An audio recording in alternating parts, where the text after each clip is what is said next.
Risk management strategy. Many business owners ignore this arena. They do not do the thinking and the work in this area, and it's so critical that you do. Risk is part of being in business. Uncertainty is part of being in business. But what we have to do is be strategic about that, just as we need to be strategic about all the other things you've been hearing me talk about. So we have to be strategic about our risk. Richard Branson calls it protecting your downside. It's also about making sure you have an upside. I'm going to say more about that in a minute. So we need to be looking at your structures. So many businesses I come across and work with, again, no matter whether they're small, medium, or large businesses, are so often poorly structured. For instance, they haven't protected their intellectual property. It's all in the operating entity, which of course is the operating entity is the one that is potentially at the most risk. If anything goes wrong, it's going to be with the entity that's doing the operations, that's trading the money, that's doing business. Normally, very often IP is an asset of the company, an asset of the business, but it's not formally recognized or separated out. And so it's in the mix with the operating entity, which means that if anything went wrong, you've lost the IP as well. So there's really intellectual property protection is part of risk management. Asset structures, asset protection is part of risk management. Contingency planning. Contingency means it's a possible future. It can't be predicted with any certainty, but it could happen. So contingency planning is looking at, well, what ifs in the negative. We've done what ifs in the positive as part of our strategic work, our business strategy, but what are some of the what ifs in the negative? What could happen? What could happen that could go wrong? And let's address and plan for that such that we know what's going to happen. If that worst scenario was to happen, we know what we would do. Now, obviously with COVID, nobody could have foreseen COVID coming. No businesses had a COVID plan. Nobody had a plan to say, well, if a pandemic hits, well, very few businesses had a plan that says, if a pandemic hits, this is what we'll do.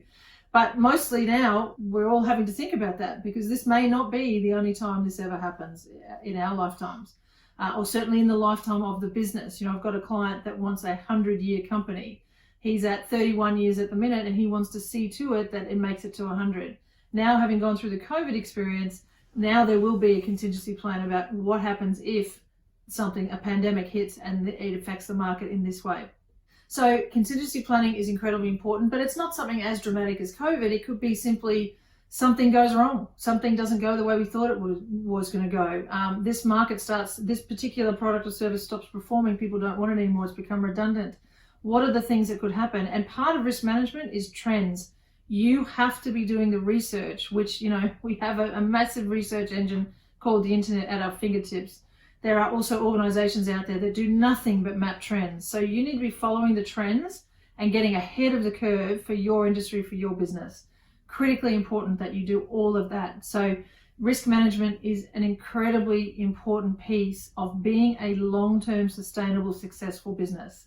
And sure, many business owners have grown very large, successful businesses on the seat of their pants, just on sheer hard work, determination, and a little bit of luck, where they haven't sat down and done this strategic work and done the thinking about risk management. But you come to a point, no matter how small you are, how big you are, it's worth doing it. It's absolutely worth doing it because it protects your downside.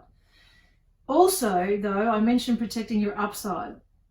So I want to talk about something I'm really passionate about here, which is that your business is a reflection of you, the good, the bad, and the ugly. Your business will never outstrip you. You as the founder, you as the owner, you as the CEO, the leader of the business will never outstrip you.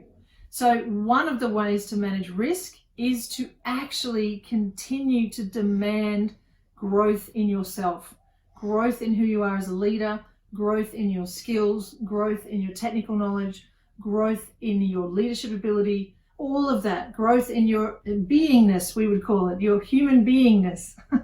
So personal development and growth is absolutely critical as a success strategy for business, for you and for your business, but it's also a way to manage risk, because the further ahead you are, the better equipped you are as a human being, as a person, then as a leader, and in your industry, the more protected you are, because you will see things that you've missed before. You will see things in the business that you thought were working, but suddenly when you develop yourself in a certain area, you'll think, hey, actually we could do that 10 times better over here.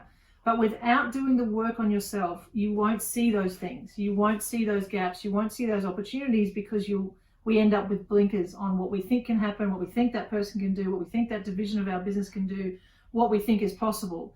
But instead, when we grow and develop ourselves, we do personal development programs, we do professional development programs, then we suddenly can see things from new perspectives. When you see things from new perspectives, new possibilities become available to us and to the business and to your ability to lead that business with great success. So incredibly important that you continue to work on yourself. The other area of risk that I see so many businesses fail at is not managing well-being, health and well-being, not just of the leadership, but certainly of the business owners, the founders, the CEO, the leadership team.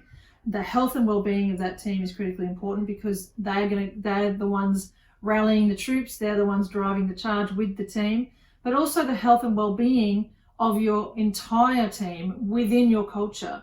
And having people understand that that health and well-being factor is important to you. It's part of your brand values. It's absolutely critical, as is, say, family or things that do matter to you that you want the team to get.